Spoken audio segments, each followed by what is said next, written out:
happens to the press after you speak to the press, too. You get ill. Why are you all the way back there? What are you afraid of? Come on up here. She made a clear division of people that ask questions and then the ones that are staying. No, no, come up front. Oh, I Well, because then it feels kind of. Here I am. Hello. What's your name? What's your name? Denisa. Hello, Denisa. And you are? Emma. Emma. I'm Spindles. Right, we've met, I think. We have. Hello. And your name is? Hi, what's your name? Sal. Saul. Saul. Hi, we've met before. Yeah, I'm good memory for faces. But if we keep waiting, then more people will show up, I think. Shall we talk? Or you were sitting back there because you didn't want to talk? Well, I was still Oh, you just wanted to listen. wake up and Oh no. What about me? There was an alarm clock went off at 5:30 this morning. oh my god. Yeah. Not an alarm clock, a fire alarm. Oh yeah, we had a fire alarm. And your hotel, you got sent out Yeah. at 2:30 in the morning, right? Yeah. You know the trick for that is, you just call and say seriously, seriously. So lawsuit or death. That's what you just say, lawsuit or death, and then they say, why did I answer that question? And I mean, do I stay in my room, or do you want a lawsuit? Anyway, it's horrible. They made you stay out. Joanna told me that she was out there, and she hasn't slept to begin with. We were out there about half an hour, I think, last night. Well, Joanna doesn't sleep anyway. She's working for Brian, doing, they don't sleep, these people. We have a daughter as well. And, How old? 12, but Congratulations. she was very kind of comatose while stood up. Do you mind if I take notes? Oh, sorry, it's the other way around. Okay, sorry. Well, anyways, to jump straight in then, with Warehouse 13, what do you think it was about Warehouse 13 that kind of captured people's imaginations that made it into the show it was? You know what's weird about coming? We were here for first year. I'll answer your question eventually. I swear. But what's really strange, I have to tell you, is that the very first year that we were in the middle of shooting, I was living in Los Angeles.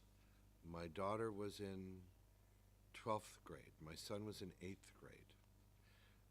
We had shot the pilot. We had no idea what was going to happen. 2-hour pilot. That was in the summer of 2008. We had to wait till the fall of 2008 to find out that we were picked up. Then we had to go to Toronto in March of 2009. And it was a long way away. And I'm Canadian, and I grew up in Toronto. But still, we were living in Los Angeles. My kids were there. My wife was there. It was difficult being a husband and a dad, right? And we did the show. But when we did the show, suddenly, we had a new showrunner, Jack Kenny. And we also had David Simpkins, who was the original showrunner, who is still on the show. And Jack Kenny had gotten the job because David, this is to answer your question of why the show is successful. David, this is a really, it's not a bullshit answer. I mean, it's a real answer. Because I really thought about it. Because it affected my life so deeply, and I'd never done a series that had lasted this long. And David Simpkins is an extraordinarily interesting, creative person. And he wasn't the person who originally came up with this. It was Jane Espenson and other people who had originally had the idea, and then it was developed by NBC Universal really cleverly, actually, a combination of NBC Universal and Sci-Fi. We're very smart about this because some of the people there had worked with sci-fi writers. Mark Stern had worked with Trilogy, who are the people that were behind doing the reboot of The Outer Limits, and he was a writer's producer, and he was at Sci-Fi. And the people at NBC Universal were also very smart in terms of how they developed it. So when David Simpkins came on board, there was a writer's strike, and he hadn't finished it. Or I certainly wouldn't have been doing it because these things are all accidental. By the time I ended up doing the show, after the pilot, David said he needed, and the network all decided that David needed to work with somebody else because he was a brilliant writer and maybe not the best person to actually, run this particular mammoth show alone. Jack Kenny came in and did an interview to get the job and said, "I know nothing about sci-fi, really nothing, and I don't know anything about fantasy and all that stuff. But what I do know is I know something about families." He said, "Look, I'm out. I'm gay."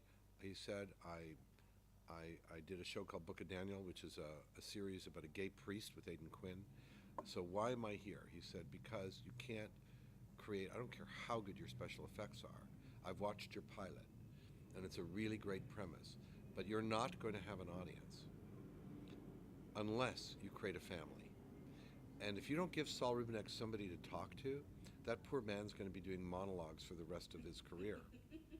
So I'm going to pitch you an idea that he needs a sorcerer's apprentice, that he needs a young woman who is going to take the place of the daughter that he never had. I think I need to create a family, and I'll hire people who know about sci-fi and fantasy." And they gave him the job, as opposed to people who are far more experienced. The other thing that Jack Kenny did, that was the reason that the show is very, very important. The other thing that he did, which is very unusual, is he fought really hard to make sure that the writers had an extra month or 6, 8 weeks more of writing before the show went on the air. That means that the network and the studio had to spend money on the writer's room more than they normally would have. Why was that important? Because it meant that by the time we were in March, about to shoot 12 episodes, 9 of them had been written. 8 had been written. Do you know how unusual that is? Normally, an actor goes into a series, and 3 of them have been written. The showrunners are 3,000 miles away. You're on a set, and it's not working. And the director has been given an ultimatum, or has been given an edict by the showrunners, which is basically dot every I. Okay?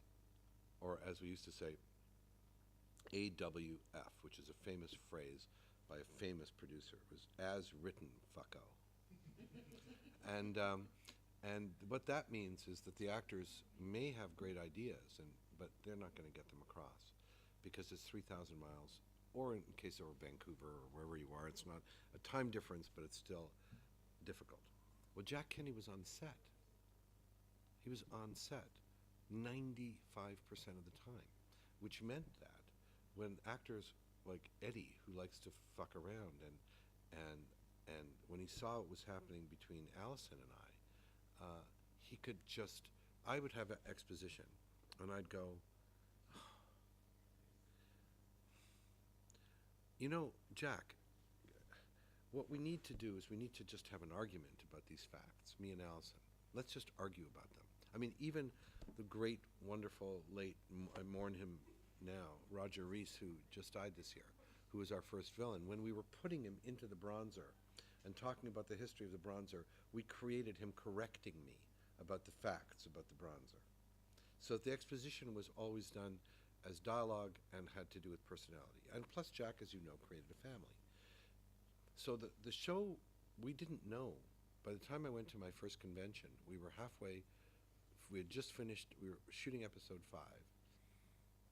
We were introducing at San Diego, we were showing the episode that Allison, it was episode 4 where Allison's character kidnaps me and is introduced.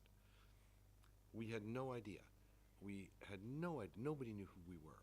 There were 1,000 people in the room, as opposed to 3 years later when there were 6,000 or 7,000 people in the room. And I said to my wife, I said, "We got to move from LA to New York." And she said, "Why?" And I said, "Because it's 3 to 5 years. I can tell you right now, first of all, there's no competition on sci-fi. They're going to rebrand the network." And they rebranded the network based on our show. You know why they rebranded the network? To get women. You know, women, except for here, are not interested in space and aliens. What women are interested in is wit, some level of intelligence in a show, some sophisticated romance, and something that isn't, you know, it's not that there aren't women fans of Battlestar Galactica or Star Trek. Of course there are. but not as many as men. And what they didn't double the women, they tripled the women. And not only did they do that, they created a show where you could watch it if you were 8, 15, 21, 50, or 80, because there was something for everyone. Plus the violence was kept to a minimum, and it was witty, and it was funny, and it was more sophisticated. Sci-fi in all their wisdom decided to get rid of that show and Eureka and go back to traditional sci-fi. I think it was a terrible mistake, and because they could have added it to the mix. The other thing that happened was that, just so you understand, a show, when it's successful, a network doesn't expect to spend money on its advertising anymore. They want the show to keep it going on its own. Well, they made some terrible mistakes. We were an 8 o'clock show, not even a 9 o'clock show, and they put us on at 10 o'clock occasionally. Certainly they did here, ridiculously here, at 10 o'clock. In Canada, where we were shooting, they put us on at 10 o'clock. It isn't a 10 o'clock show. It's a family show. It's an 8 o'clock show. And so you wonder, when people are spending, you know how much money they're spending? They're spending $40 million a year on this show. You would think that there would be some connection between the people that were spending the money and the people that were putting it on. At a certain point, biting the hand that fed me, because I was 5 years on this and it was one of the best experiences that I ever had. But I did find out that really, in the kitchen, there are people who don't know that you've ordered hamburger or whether you've ordered foie gras, because it's a complicated kitchen. And as you know right now, no one knows whether you're in a restaurant or in a bar, because what's going on right now is they don't know whether network television will survive, whether it's going to be streaming, whether or not they should be, whether HBO should be subscription or streaming, what is the difference between them, and what happens to us who have kids and want to watch a show. It's just really simple for us. This is really simple.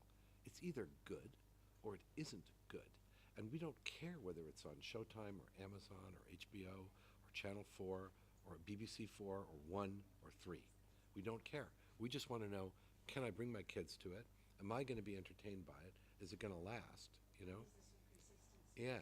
So and is there consistency? Well, what we had Jack Kenny for 5 years, consistently. Figured out a way to deal with the networks and the studios. He was on set all the time, and we were absolutely creating a family show, whether or not they put it on at the right time or not. I've got just another hour. So, so just a minute. Just 1 minute. So so I know that I'm answering your question in a different way. So it's unusual, to have that kind of experience. And now it's getting a new life, of course, because it's on Netflix and people are rediscovering the show and will continue to rediscover the show. And with the crossover with Eureka as well. Well, it was. Audiences from the two started watching the show. And it would have grown. But that's okay. I can't complain. You can't complain when you've done a show for 5 years. You have to move on, and everybody moves on for their own reasons. But it is a fascinating thing, and it'll come back. I think sci-fi will have to discover that family shows are where they're at, and you can't just murder people with microbes or whatever you're going to do and create a suspense that'll keep. I don't care how good it is. At a certain point, you kind of are looking for a show. That is for a certain audience, but I know, I'm a dad. Eddie and I were the only dads on the show. Nobody else had kids. And I missed my daughter so much. My daughter was only 1 year younger than Allison, and they're friends now. But my daughter was at college, and I wasn't with my daughter. And Allison, had an absent father.